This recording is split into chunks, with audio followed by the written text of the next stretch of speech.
time to take a look at how we can do some advanced searching in Google. I want you to notice I'm logged in, so I have my school account as my login here, and I'm on my Google search page. So I'm going to do a search for quantum theory. As a physics teacher, that might work out well for me if I could spell it right. And so you'll see I get a lot of hits.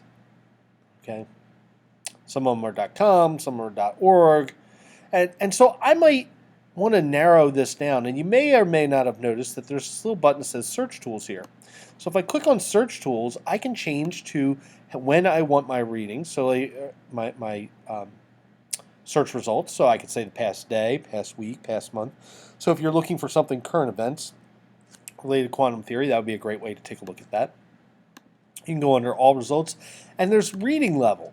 And so one of the advantages of doing the reading level is they'll tell you basic, intermediate, and advanced levels. So 34% of these are basic reading level. And let's click on that and see what happens. So if I go under basic reading level, what happens is it turns out that there's a video game called Quantum Theory. And what that means is that all these basic hits really are talking about that game. And so that's probably not what I really wanted.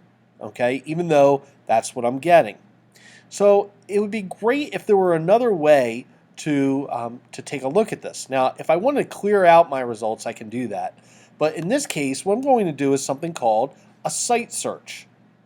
So if I do a site search, I type in the word site, colon, and now I'm going to put it on an extension. Like, let's suppose I only want government sites.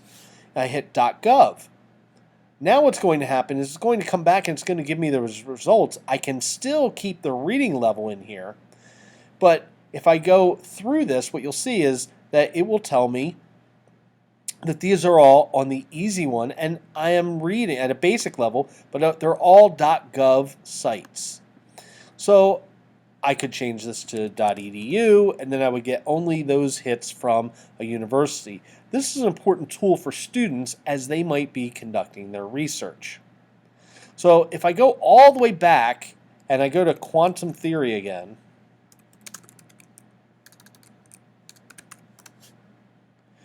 and I take a look at this and I go under search tools. I didn't mention this before, but you can also use another location. So you could enter a location, like let's suppose I want to get hits just from Japan. I could set that as my location, and that'll change the number of hits that I have. If you're looking for like how many different types of variables can I use, if you go under the gear, and you probably need to be logged in somehow to do this, and I go under advanced search, it will start to allow me to really type in things. And if you look on this far side here, what you'll notice over on the right side is that it'll give you ways that you can do it. So like you can change your region, right? And you could choose a country.